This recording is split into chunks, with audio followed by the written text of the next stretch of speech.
राज्यात यंदा साखर उत्पादनात घट संपल्यानं 176 कारखाने बंद. पुढील आठवड्यात हंगाम संपण्याची अपेक्षा. सातारा जिल्हा परिषद अध्यक्ष उपाध्यक्षपदाची आज निवडणूक. सत्ता कोणाची येणार याकडे संपूर्ण राज्याचं लक्ष. नाशिक प्रकरणात सरकार कोणाला वाचवतंय? अनेक बड्या नेत्या आणि अधिकाऱ्यांचा यात समावेश. अतुल लोंढे यांचा ट्विटद्वारे प्रश्न. पुण्यात सुषमा अंधारे यांची आज 11 वाजता पुण्यात सुषमा अंधारे यांची पत्रकार परिषदेमध्ये रुपाली चाकणकर यांच्या राजीनाम्यावर भाष्य. जलजीवन मिशन 2च्या अंमलबजावणीकरता महाराष्ट्र शासन आणि काही विभागात सामंजस्य करार. मुख्यमंत्री फडणवीस यांच्या मुख्य उपस्थितीत करार. स्वर्गीय उपमुख्यमंत्री अजित पवारांच्या लौकिकाला साजेस स्मारक पुतळा कोल्हापुरात उभारू. मंत्री हसन मुश्रीफ यांच्याकडून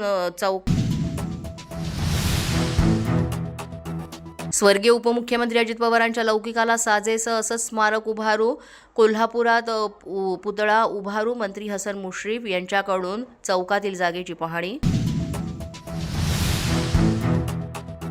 शरद पवारांच्या सुरक्षेसाठी बारामतीत मास्क कवच. विद्या प्रतिष्ठानच्या बैठकीत आपल्या नेत्यांच्या प्रकृतीबाबतची ही संवेदनशीलता आणि घेतलेली शिस्तबद्ध खबरदारी सध्या चर्चेचा विषय.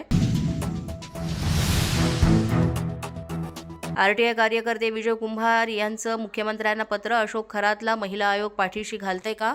आरटीआय कार्यकर्ते विजय कुंभार यांचा प्रश्न. पोलीस माझा न्यूजच्या या बातमीपत्रात आज इतकंच. तुम्हाला आमचं बातमीपत्र कसं वाटतंय याबाबत अवश्य अभिप्राय कळवा. यासाठी पोलीस माझा न्यूजचं युट्यूब चॅनल सबस्क्राईब करा. तसंच आमचं फेसबुक, इंस्टाग्राम आणि ट्विटर अकाउंट फॉलो करा.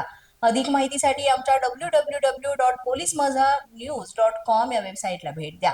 आमचे अधिकृत प्रतिनिधी व्हायचं असेल तर स्क्रीनवर दिलेल्या क्रमांकांवर आजच संपर्क साधा. आजच्या बातमीपत्रात इतकंच. पुन्हा भेटूया पुढील बातमीपत्रात. तोपर्यंत पाहत रहा पोलीस माझा न्यूज.